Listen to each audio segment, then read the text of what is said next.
Hey guys, Huzzy here bringing you another video. Now welcome to another Spotting Pro gameplay. So again, hopefully you guys are still enjoying these. If you are, please throw a like on the video, let me know.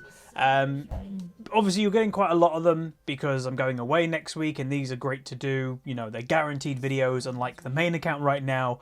But, you know, depending if I continue doing them or not when I get back will determine if you guys are still enjoying them. So yeah, make sure you throw a like, etc. So today we're watching UZI. He was, again, a very high, you know, not recommended. Everyone wanted me to watch UZI because, you know, him and Doublelift, I think over the years have had some kind of little rivalry that, you know, everybody thinks that UZI's better, but Doublelift has that kind of thing going, yeah, one day I'll be better than UZI. So it'll be interesting to see how this game goes. I will say we picked a game to highlight probably him being quite good, and I want to see this. So I will make the whatevers and just say that this account, I'll get it up right now just so we know what average rating this is. Right, we have, this game is an average, by the way, average Grandmaster game. Of me recording this, UZI is currently Grandmaster on EU West with a 640 LP. He has a 62% win rate in around 110 games. So, you know, not a crazy win rate, but a still pretty solid one. Right, so it's Kai'Sa and Nautilus versus Lulu and Caitlyn. The weird thing is Caitlyn, obviously per AD carry, should win late. Well, kind of bully a Caitlyn. A Caitlyn should bully a Kai'Sa out, and then a Kai'Sa will outscale a Caitlyn. But really, the support difference this game, I think, is what could make the difference.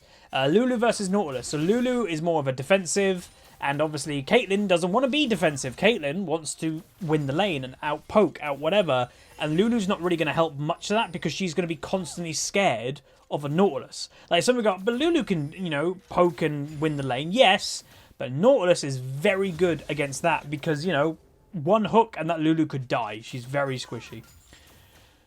Okay, also worth noting, top lane, just worth, you know, grasp the Undying. So there's the one hook that we spoke about. Lee Sin coming for a gank. So yeah, right there, as I said, yeah, normally Lulu can try win lane and bully, but one hook Nautilus lands, you get Caitlyn heal. Maybe it was a bit of a panic because, you know, the Lulu could have flashed or whatever, but just kind of shows a little bit of the pressure difference in supports in the current meta. I actually do very highly rate engaging a little bit more tanky supports now than, you know, what I think a lot of the season has been.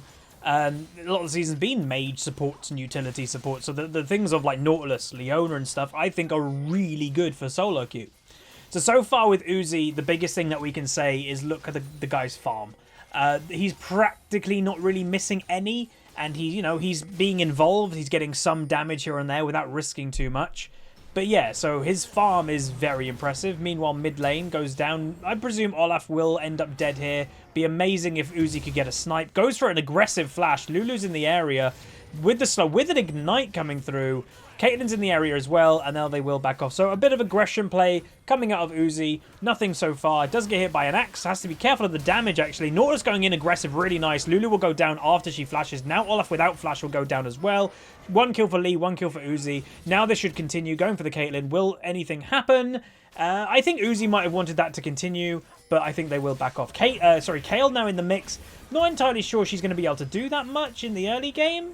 Like if Lee Sin landed that Q, Kai'Sa's now coming in, a bit of damage return with the W. I was expecting that W. Lee Sin will finish off that kill. Caitlyn does Kai'Sa does die to the Kayle. Fizz unfortunately didn't move in this whole situation because he's I guess. But there's that for now. So Kayle did a good thing. Fizz maybe, you know, I know he's got like little mana, but just the presence of him being there, maybe that would have been enough. But overall, not terrible. A little bit fiesta-y for a Grandmaster game, but yeah. I don't know if I finished the point, but yeah, Grasp the Undying Urgot. You don't see that often. I presume he's doing that because he's against a Riven. So yeah. Worth also noting, you know, just judging a little bit of names here. Ruven 2, presume that's a Riven 1 trick. Mr. OSPF with the clan Fizz, presume it's a 1 trick. So again, a lot of high rating is kind of plagued by 1 tricks, and if you're in the same thought process of like I'm a cutie pie and Shipter and stuff, they actually believe, you know, I won't give my opinion, I think most people would guess it, but they believe that a good way of helping ranked quality go up is get rid of role ranked or show some of the names in champion select to get rid of the amount of one tricks. So it's an interesting thought. I doubt Riot would ever do it, but yeah. Maybe, again, there's a chance they might do it for, like, Diamond 1 and above or Master and above, but it's risky. Anyway, gank coming through. Nautilus doing a nice flank play. Again, UZI so far, what has impressed me the most, he's maintaining, doing some DPS. More so than I think average players. Does walk into a trap, so a couple of mistakes. Does get the snipe, though. Nice. The biggest thing that is just making him stand out to me, like, double lift when we watched him, was impressive. Like, he did farm well. He did fine. Weirdly, this feels more impressive to me because he is really maximizing his farm while still maintaining some pressure. But you'll also notice that the main pressure of the lane isn't the Kai'Sa, it's the Nautilus, and that is the way that it should be. And that's why at the beginning of the episode I was like, yeah, the difference here, yeah, Caitlyn is supposed to beat Kai'Sa in lane, but Lulu, what the hell is she going to do to a Nautilus? Like, really not much. You can see she's trying to stop the Kai'Sa free farming, but you're not really going to be able to. Now, build-wise is very interesting to me. So I've been playing a little bit of Kai'Sa. If you've been watching the episodes, awesome. And obviously, Muramana is what I want to get first. Want it to stack. Bit of overstay might be happening here. Oh, wonderful return there. Don't think anything else is on. Sacrifice the Nautilus and then get the Lee Sin to survive. Waiting for the W, and there you go. That's fine. I think that could have gone really badly, so a trade is not bad at all. Riven does die in top lane to the Urgot in a 1v1. And now what's going on? Wait, are they really going for this? Man, this would surprise me. All right, they get seen by the plant over here. That will either be a mid lane gank, which it is. Kayle does have ultimate, so Fizz can't go all in. Does flash, but still gets hit by the axe, which is a mistake. Should have flashed a bit quicker, but he will make his way out. But yeah, finishing the point, UZI is not going for a Muramana rush, I guess. He is going... I don't know. Well, we'll have to see. Like Essence Reaver? I'm not really sure. Or... Oh, I see where he goes. I'm not going to spoil it, but interesting. I didn't think that was the build anymore, but sure. But yeah, Muramana... Well, I'll actually say right now, he doesn't go Muramana this game, which I think every Kai'Sa has been going Muramana recently. So you can see Caitlyn is desperately trying to do some poke. Nautilus doing another flank play with the Lee Sin. Again, this is definitely more on the Lulu. Where's the vision? Kai'Sa now level 6 gets 1 kill. Now we'll get a double kill. And yeah, where's the vision? The same move is happening the whole time. Nautilus keeps walking around with the Lee Sin, and the enemy bot lane gets caught time and time again. And that's, you know, again, the AD carry can throw a ward down, but it is mainly, obviously, the job of the support to do that. And yeah, support, yeah, the AD carry difference seems quite big here, but honestly, the support difference is bigger so far. Hopefully we'll be able to see UZI do some good things. I will say what is also funny, obviously we are prepping a lot of content at the moment. I am literally recording this video while RNG, Royal Never Give Up, is playing their first game at Worlds. So it's literally on my screen right here now. They're in Champion Select against Clutch Gaming. Now, you'll see this probably UZI episode in 3 or 4 days. So, obviously, would have happened ages ago. And I would just say he has picked... what are you picking? Okay, so they've gone for a Xayah Blitzcrank lane in their first game of Worlds. That's a bit of a weird lane, but yeah. So, he's not playing Kai'Sa for his first match. He is playing Xayah. And if I tell you guys his breakdown while he's just farming under tower... So he has been playing Kai'Sa on a US. He's actually been mainly 2-tricking. He's got Kai'Sa as his most played. So here's the Kai'Sa. And he's got a 56% win rate in 32 games. And then he's got 31 games on Ezreal with a 71% win rate. So yeah, but his KDAs are insanely good. And then it drops down all the way. Kayle then is 9 games played. And if you guys have watched a bit of World so far... You know, the first game that SKT played, Kayle is being played bot lane. You know, so yeah. Right, nice W hit by UZI. This is probably a dead Lulu without being level 6. Lovely, lovely. Lulu does Panic Ignite, uses double summoners. UZI's trying to maintain damage without taking too much tower damage. Nautilus is not level 6 yet. But yeah, so this is just really impressive to me. This is a Grandmaster quality game. And he's making... Well, again, it's not just him, but the difference of AD carry is big. Like, Caitlyn, you could see in the early game, was trying to get those auto attacks in with some maintaining farm. Uzi's done it near perfectly. Like, he has done more damage, probably, than the Caitlyn at this point. I wish the replay, by the way, system could give us live damage data. It can't, unfortunately. Hopefully in the future. But yeah, like, he's maintained 72 farm, 20 farm basically up his lane opponent. Obviously being 5-1-3, but he's maintaining damage while getting that farm in. That is impressive. Again, in a Grandmaster game, that is what, like, very good players can do. Worth noting again, we spoke about earlier, no Essence Reaver, he is rushing a Storm Razor. Now, the weird thing to me, I'm not an AD carry, like, main. I do play a hero there now, you know, in low diamond on the Smurf.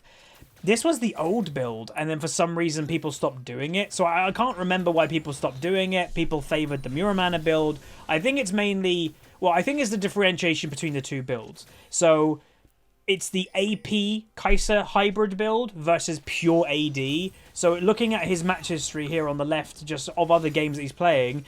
So yeah, that one. He played one the day before this. Meanwhile, Caitlyn gets caught. Nautilus picks up the kill with his ultimate. Don't think anything else is on here. Oh, actually, there will be Lee Sin's on his way. Teleport coming to try and help out, though. Not sure it is. It is a Kayle. Rift Herald has been summoned, though, so now the tower is looking to be down. I don't think Uzi got any tower plates there, unfortunately. Lee Sin go for a kick. Kayle ultimate coming through. One auto attack will probably do it, and there we go. Unstoppable, and now continue onto the tower. So yeah, that is the 100% of differentiation. So this game, he does a full AD build. So there is no tier, there is no Muramana. Two games before this, he did buy a tier, and he bought a Death Cap, he bought a Nashor's Tooth. So he is building hybrid AP. So that is the difference. Now, why he chooses one build over the other, again, it's going to be his thought process of what is good in this current game. So this game, oh, I'm against the Caitlyn, Lulu, Kayle, like, everything will be considered, and he'll go, all right, everything considered, I'm building full AD.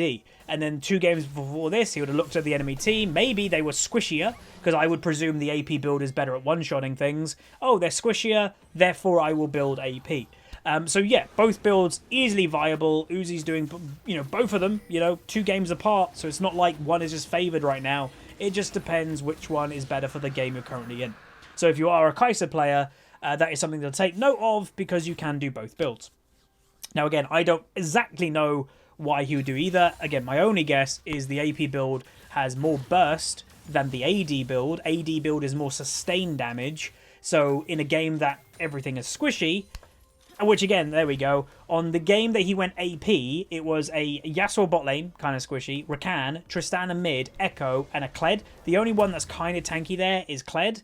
The rest of them are kind of squishy. Well, this game on the enemy team, Urgot's tanky, Olaf's tanky, Kayle's got her ultimate, Lulu makes things tanky, so that would be, you know, suit a more AD build to be kind of like sustained damage rather than burst. That's my thought process anyway.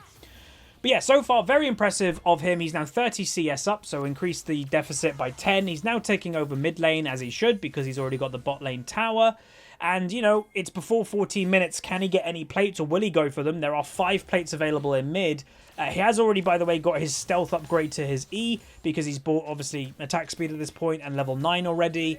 And I don't know. I don't think he'll get any plates. He's got 30 seconds to get any, and there is a Kayle now that's in the way. Ooh, this could be a potential kill on the Caitlyn. If the W lands, he'll probably look for it about here, most likely. It's coming up in... Oh, wait, no, it's 12 seconds away. So he's just going to try and get there. Caitlyn really in trouble. He's just doing damage over the wall. And this Caitlyn, unfortunately, is now 0 and 6. The one thing I will say... You know, we every now and then, you know, we do these episodes without Worlds being around. Kayle tries to flash away from the Nautilus. She will get away. Nice dodge. But we do these episodes like spectating high-rating players. We very rarely see people be like 0-6 when we do these episodes, but since the pros for Worlds, we are seeing that more often. These pros are very good. You know, very, very good. So, it's cool to watch, but obviously, yeah, he's not playing Kai'Sa for his first game. Like, again, Xayah, he hasn't even played much in solo queue. So, in his top 10 chat, like, okay, yeah, let's look at this. Has he played a game of Xayah since he's been on EUS solo queue? Okay, he has. So again, just to make people clear, this is why solo queue and pro play can never be like perfectly mingled, because a lot of people go, oh, he's playing a lot in solo queue, therefore he's practicing it for pro play. No, he's played 3 games of Xayah since he's been on EU West. 3. That's it. He's 2 wins, 1 loss, and they've been worse performances than his Ezreal and Kai'Sa. Yet he's playing Xayah in his first Worlds game. again, that's kind of where solo queue is kind of irrelevant to these pros, because what would have been different is that in where the pros actually kind of, this is just kind of maintaining your mechanics. That's basically what solo queue is for a pro, maintaining your mechanics, getting cleaner with mechanics. The picks, the team comps, all of that pretty much comes from scrimming. So UZI, who's, again, most likely been scrimming a lot, has probably been playing Xayah in scrims. So, yeah, kind of cool. Right, Nautilus misses a Q, is going to take some return damage. Again, we have seen some pretty strong Kails recently. She is going to take a lot of damage, and boom! The burst came in. Lulu, I guess, I don't know, the shield probably happened, but no ultimate available. And that is a legendary UZI, 10-1, 440 farm. Now, again, the farm difference is getting bigger and bigger, even though she is grouping. Misses the ultimate, does the Urgot, doubt the kill is on anymore. Nautilus does miss his Q, and that will be that for now. Now, I'll check another thing. Has UZI been duo queuing? Yeah, again, sometimes it's weird. So this guy here, Me Like It Thick, UZI has played 2 games with and has won both, but that doesn't necessarily mean they're duo, because, they could just get the same people, again and again being high rating. And he's been, played recent games with a guy called Obsess. So, and that's the Lee Sin. So obviously he can't be duoing with both of them. What could likely be the case is that the Nautilus and the Lee Sin are duoing, and again, that would make sense because the Lee Sin went bot lane a lot earlier, and then, UZI just got those 2 as the duo 2 games in a row or whatever. That's more likely. So I don't actually think Uzi's been duoing, which again is quite rare for a bot lane pro. When bot lane pros come to Worlds and practice on the solo queue, a lot of the time they duo queue with their support, because again, you can never have enough synergy as a bot lane. And, I'm not a massive fan of duo queue, I think people know. But the one I do definitely agree with is bot lane. If you're an AD carry and support, duoing is good. Because, it's the only lane that you're permanently with somebody. And that makes more sense with pros practicing it than anybody else. So gold lead right now. Again, the weird thing is they're really far ahead in gold. But they're only like 5,000 gold ahead. That's not like an obscene amount. That is definitely recoverable if the enemy team started playing really, really well. And, if blue team made mistakes, going a bit too deep, getting caught a bit. You guys have watched even recently games that have been recovered from 5,000 gold around this time. It's not impossible, especially like this Riven has had a pretty bad game. She's not been popping off at all. The Lee Sin will fall off. And then Fizz, Fizz is hit or miss. If whatever target he goes for, Kayle could just ultimate them, which is a counter, obviously, to him. So it's definitely, like, red team could pull this game back if they played well. The question is, can they? Uzi's build now, obviously, going for the Ginsus. After that, he will go for... I'll actually look that up. I'm guessing an RFC. Yep, does go for an RFC just to be as safe as possible, because the AD build is reliant on auto attacks a lot more, so RFC is a good choice. So yeah, now there's a bit of no man's land. What are we doing? Are we looking for a pick? What are we doing? So... this is where you need to be, I guess, I guess they'll... okay, that's it. They've been waiting for red buff. If they wanted to commit to this red, UZI does pick it up. Damn, no smite by Olaf. If they really wanted to get that, by the way, the blue team with also a fight, they should have, like, all gone there and forced the fight. Or red team should have forced the fight themselves if they saw Riven bot lane, and they may have had number advantage. Because Riven at that whole time was just split pushing. Alright, so... let's see what happens. So they're going to go down to the bot side. Urgot is potentially caught here, by the way. Yep, he is caught. So again, bit of greediness, him trying to kill the Riven in a 1v1. Had no vision of the whole enemy team. That's, you can't just randomly do that, and he does get caught because of it. Kill potentially on here. Kayle's going to ult herself. Uzi attacking the tower, then going to start attacking the rest of them, which is the good thing to do. Will pick himself up a double kill, still legendary. Caitlyn has just left the game. She has been mega tilted by Uzi this game. And he is maybe going to look for a kill. Nope, probably going to back off. Don't think anything else is on. And that is now breaking to the base. So far, I will say I'm pretty damn impressed with Uzi. Mechanically, there is basically nothing to fault. I'm sure you could find something, but it would be really hard to. His one death, what was that, overstaying from memory maybe? Yeah, mechanically, he's basically perfect. Farm-wise, again, he's now got the highest farm in the game. What you got to notice is generally, okay, maybe it was a DC, not a rage quit, or they thought the game was over and then it's not. What is impressive to me, and, you see this with pros, but even more so this game with Uzi, maintaining your farm in mid to late game is sometimes the hardest thing to do. It's like you're grouping as 5. Oh god, we're all sharing the minion wave.